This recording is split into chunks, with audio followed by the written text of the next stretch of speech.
Les mobilisations se poursuivent dans le département suite à l'annonce des fermetures de classes envisagées à la rentrée prochaine et en attendant l'officialisation de la carte scolaire prévue ce jeudi.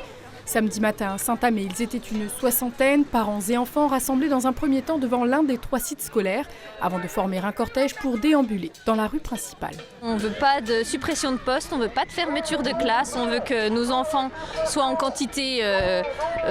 bonne quantité dans les classes. L'éducation, c'est hyper important, donc pour nous, c'est important d'être là. Les enfants, ils ont besoin d'une classe, l'année prochaine, ils ont besoin de tous avoir la même éducation. On n'a pas à resserrer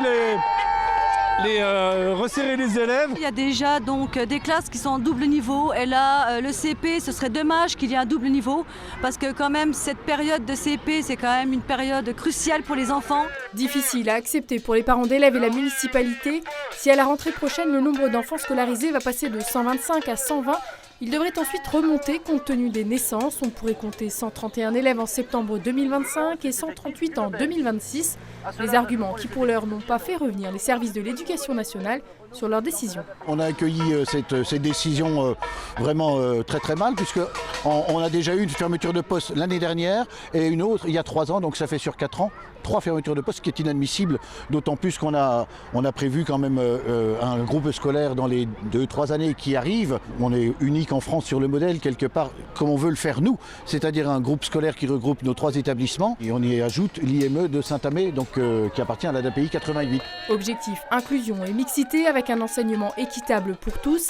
Reste à savoir si le projet soutenu par l'Éducation nationale pourrait changer la donne. Dans les Vosges, la carte scolaire fait pour leur état de 38 suppressions de postes.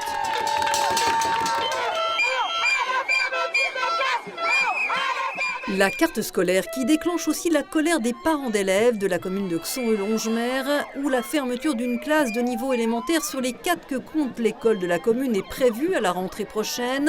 Samedi dernier, plus de 150 personnes, adultes, enfants, soutenues par les élus locaux, ont fait du bruit bien décidés à se faire entendre.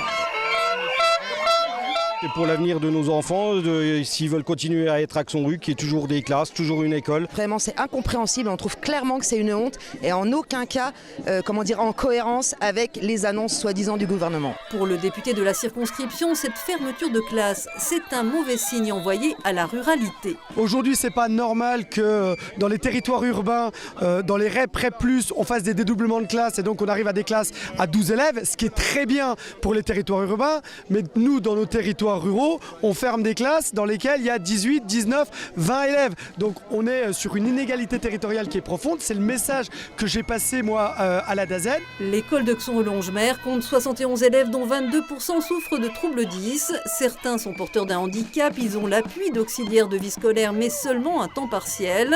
Le cortège a rallié le rond-point à l'entrée de la commune voisine de Gérardmer, fait signer une pétition qui rassemble déjà plus d'1 millier de signatures et distribuer des bonbons, une manifestation bon enfant.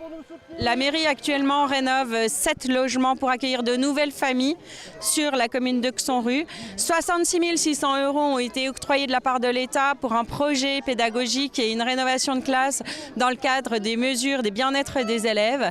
Donc supprimer une classe, c'est tout un investissement de l'État qui devient caduc. Les parents d'élèves avaient tenté sans succès la semaine dernière d'être reçus par la directrice académique. S'ils ne sont pas entendus, ils préviennent.